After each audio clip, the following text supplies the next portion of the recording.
नमस्कार मित्रांनो, अशोक मामा या मालिकेच्या आजच्या भागात आपण बघणार आहोत. पुरुष अन्याय निवारण समितीचे लोक निघून जात असतात तेव्हा अनिश त्यांच्या मागे पळत येतो आणि म्हणू लागतो की तुम्ही का जाताय, मी जे काही बोलतोय ते खरं आहे, मी खोटं नाही बोलते, माझ्यावर विश्वास ठेवा. त्यावर ते म्हणतात की दिसलंय ते आम्हाला, कारण मगाशी तुमच्याच घरात तुम्ही लंगडत चालत होतात आणि आता तुम्ही पळत आलात, त्यामुळे कोण किती खरं बोलतंय हे आमच्या लक्षात आलं. त्यामुळे आता अनिशच्या चेहऱ्यावरचा रंगच उडालेला असतो. पुढे ते म्हणू लागतात, हे बघा, आम्ही जेन्युइन कारण असेल तरच तिकडे जातो. तुम्ही जर खोटं बोललात तर तुमच्यावर कारवाई करण्यात येईल. तुम्ही उगाचच आमचा आणि तुमचा वेळ फुकट घालवू नका. असं म्हणत आता त्यांनी अनिशला चांगलंच फटकारलेलं असतं आणि ते म्हणतात की चला, आपला वेळ वाया घालवू नका, इथून चला. असं म्हणत ते तिथून निघून जातात. आता इकडे अशोक मामा अनिशने जी काही लेखी तक्रार दिलेली असते ती वाचत असतात. त्यामुळे आता सगळ्यांनाच टेन्शन आलेलं असतं. तेव्हा अशोक मामा आता भैरवीला म्हणतात, भैरवी, तू तुझ्या आईबाबांकडे निघून जा. हे ऐकल्यानंतर आता भैरवी स्पष्ट नाही बोलते आणि म्हणते की बाबा, मी इथून कुठेही जाणार नाही. इनफॅक्ट मी आता मुलांना सुद्धा इथे घेऊन येणार आहे, कारण मला तुमची आणि मुलांची ताटातूट होऊ द्यायची नाहीये. तेव्हा अशोक मामा तिला म्हणतात, खरं तर मी तुला चांगली बातमी द्यायला आलो होतो, पण मध्येच हे सगळं झालं. असं म्हणत आता ते तिला सांगू लागतात की मी तुझ्या आई बाबांना भेटून आलो, त्यांनी त्यांच्या घरामध्ये तुला बिझनेस करायची परवानगी दिली आहे. हे ऐकल्यानंतर आता निलिमाला खूप आनंद होतो आणि ती म्हणते की खरंच खूप चांगली बातमी दिलीये दादा. तेव्हा भैरवी म्हणते, पण त्याचा काही उपयोग होणार नाहीये. हे ऐकल्यावर अशोक मामा जरा आश्चर्याने विचारू लागतात, का? तेव्हा भैरवी म्हणते, कारण सुक्तनकड फूड्समध्ये आपले प्रोडक्ट्स ठेवायचे असतील तर 50 लाख डिपॉझिट द्यावं लागणार आहे. हे ऐकल्यानंतर आता अशोक मामांना धक्काच बसतो. तेव्हा ते म्हणतात, काय 50 लाख? तेव्हा भैरवी म्हणते, हो, आणि तीही 15 दिवसाच्या आत भरायची आहे. एवढी मोठी रक्कम कुठून जमा करायची? तेव्हा निलिमा म्हणते, अरे देवा, हे काय नवीनच, आधीच अनिशचा त्रास कमी होता का? एकामागून एक विघ्नच येऊ लागलेत. तेव्हा भैरवी म्हणते, बाबा, आपण नकोत करायला याचा विचार. असं म्हणून ती तिथून निघून जाते. काही वेळानंतर निलिमा भैरवीच्या आई बाबांकडे मोदक घेऊन येते. तेव्हा मोदक बघून इरा खूप खुश होते आणि निलिमा आत्याला मिठी मारत म्हणते, थँक्यू निलिमा आजी. असं म्हणत आता ती एक मोदक उचलू लागते. तेव्हा तिची मीना आजी तिला रागवत म्हणते, अगं, असं पाहुण्यांसमोर डबा उघडून खातात का? तेव्हा ती डोक्याला हात लावत म्हणते, सॉरी, पण ना तुला सांगते निलिमा आजी, आमच्या स्कूल समोर ना एक शॉप आहे, तिथे नेहमी मोदकांचा सुवास येत असतो. पण आता जेव्हापासून व्हॅकेशन लागलंय तेव्हापासून मोदक खाण्याची खूप इच्छा होत होती. प्लीज आजी, मला मोदक खाऊ दे ना. त्यावर मीना आणि निलिमा दोघीही असतात. मीना म्हणते, पण तू मोदक खाल्ल्यावर जेवण करणार नाहीस. त्यावर इरा म्हणते, नाही, मी फक्त एक मोदक खाईन. त्यावर मीना म्हणते, ठीक आहे, आज जा आणि ईशानला पण दे. तेव्हा मी निलिमाला विचारू लागते की असे मध्येच मोदक? तेव्हा निलिमा म्हणते, सहजच, कारण दादाला पण आवडतात आणि गणपतीलाही मी इथे नव्हते, त्यामुळे म्हटलं चला. मीना म्हणते, अहो, तुम्ही कशाला त्रास घेतलात, आम्ही आलो असतो ना. त्यावर निलिमा म्हणते, खरं तर मलाही बाहेर पडायचंच होतं. म्हटलं किती दिवस असं घाबरून घरात बसायचं, पण बाहेर तरी कुठे जाणार. त्यावर चंदनराव म्हणतात, आमच्याकडे यायचं की, आम्ही मोकळेच असतो.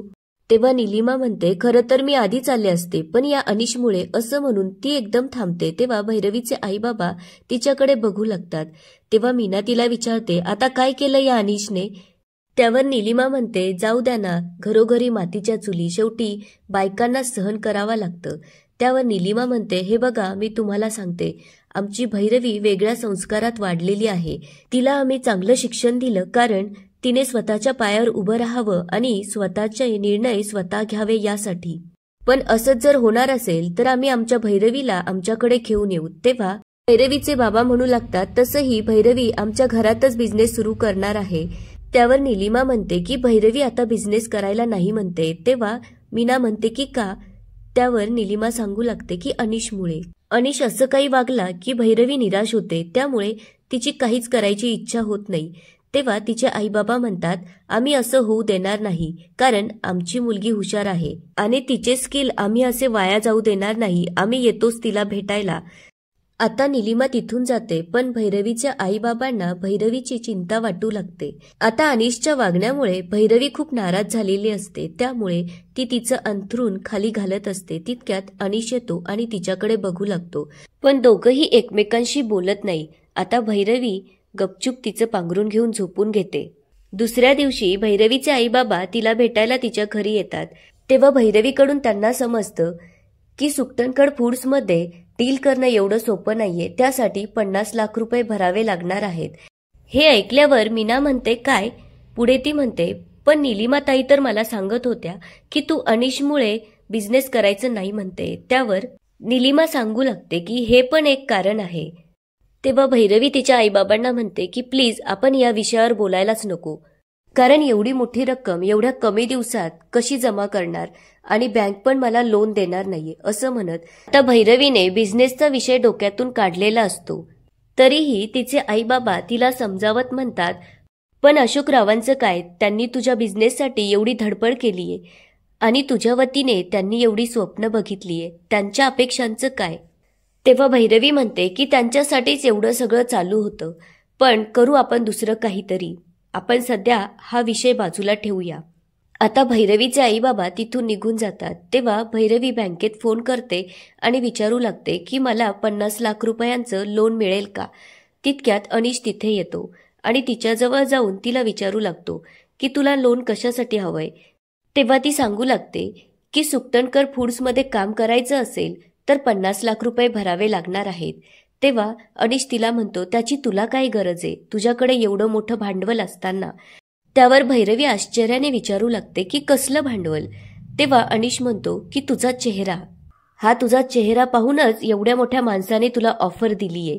हे ऐकल्यानंतर आता भैरवीला खूप राग येतो आणि ती म्हणते, काय बोलतोयस तू हे अनिश?